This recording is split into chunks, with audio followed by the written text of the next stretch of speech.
കനത്ത ചൂടിന്റെ പശ്ചാത്തലത്തിൽ പ്രതിരോധ പ്രവർത്തനങ്ങളുമായി സംസ്ഥാന സർക്കാർ വഴിയോരങ്ങളിൽ തണ്ണീർപ്പന്തൽ സജ്ജമാക്കാനും പൊതുവിടങ്ങളിൽ സൂര്യാഘാത പ്രഥമ ശുശ്രൂഷയ്ക്ക് സൗകര്യമൊരുക്കാനും മുഖ്യമന്ത്രിയുടെ അധ്യക്ഷതയിൽ ചേർന്ന ഉന്നതതല യോഗം തീരുമാനിച്ചു. പാലക്കാട്, തൃശൂർ ജില്ലകളിൽ ഓറഞ്ച് അലർട്ട് തുടരുകയാണ്. സംസ്ഥാനത്ത് താപനില ഉയർന്നു തന്നെ തുടരുന്നു. പാലക്കാട് 40 ഡിഗ്രി സെൽഷ്യസ് വരെയും കൊല്ലത്ത് 39 ഡിഗ്രി സെൽഷ്യസും തൃശൂരും കോട്ടയത്തും 38 ഡിഗ്രി സെൽഷ്യസ് വരെയും താപനില ഉയർന്നേക്കാമെന്ന് കേന്ദ്ര കാലാവസ്ഥാ വകുപ്പ്. പാലക്കാട് 39.7 ഡിഗ്രി സെൽഷ്യസും കൊല്ലം ജില്ലയിലെ പുനലൂരിൽ 38.6 ഡിഗ്രി സെൽഷ്യസുമാണ് നിലവിൽ രേഖപ്പെടുത്തിയ താപനില.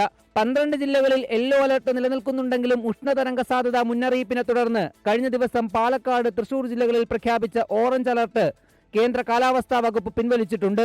27 വരെ ഈ കാലാവസ്ഥ തന്നെ തുടരുമെന്നാണ് കേന്ദ്ര കാലാവസ്ഥാ വകുപ്പിന്റെ മുന്നറിയിപ്പ്. സംസ്ഥാനത്ത് ഇന്നും 3 പേർക്ക് സൂര്യതപമേറ്റു.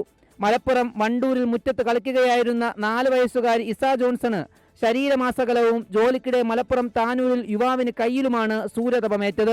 കൂടാതെ താമരശ്ശേരിയിൽ ജോലിക്കിടെ സുജേഷ് എന്ന യുവാവിനും പൊള്ളലേറ്റു. ചായ കുടിക്കാനും പുറത്ത് വന്ന് ഒരു 10-15 മിനിറ്റ് പുറത്ത് പോയിരുന്നു.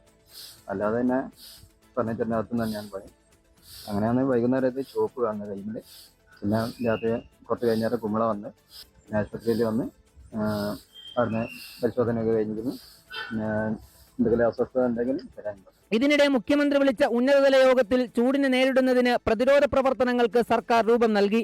വെള്ളം, ORS എന്നിവയും സൂര്യാഘാത പ്രഥമ ശുശ്രൂഷയും പൊതുവിടങ്ങളിൽ ഒരുക്കുക, വഴിയോരങ്ങൾ, ബസ് കാത്തിരിപ്പ് കേന്ദ്രങ്ങൾ, ഓട്ടോ ടാക്സി സ്റ്റാൻഡുകൾ എന്നിവിടങ്ങളിൽ തണ്ണീർപ്പന്തലുകൾ സജ്ജമാക്കുക, മഴവെള്ള സംഭരണം എല്ലായിടങ്ങളിലും ഉറപ്പാക്കുക തുടങ്ങിയ നിർദ്ദേശങ്ങളാണ് യോഗത്തിൽ ഉയർന്നു വന്നത്.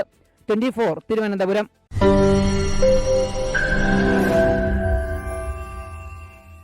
ലോകത്തെവിടെയായാലും ഏത് സമയത്തും 24 വാർത്തകളും ഓഗ്മെന്റഡ് റിയാലിറ്റി പാക്കേജുകളും എക്സ്പ്ലെയിനറുകളും വിശദമായി കാണാൻ ഞങ്ങളുടെ യൂട്യൂബ് ചാനൽ നിങ്ങൾക്ക് സബ്സ്ക്രൈബ് ചെയ്യാം.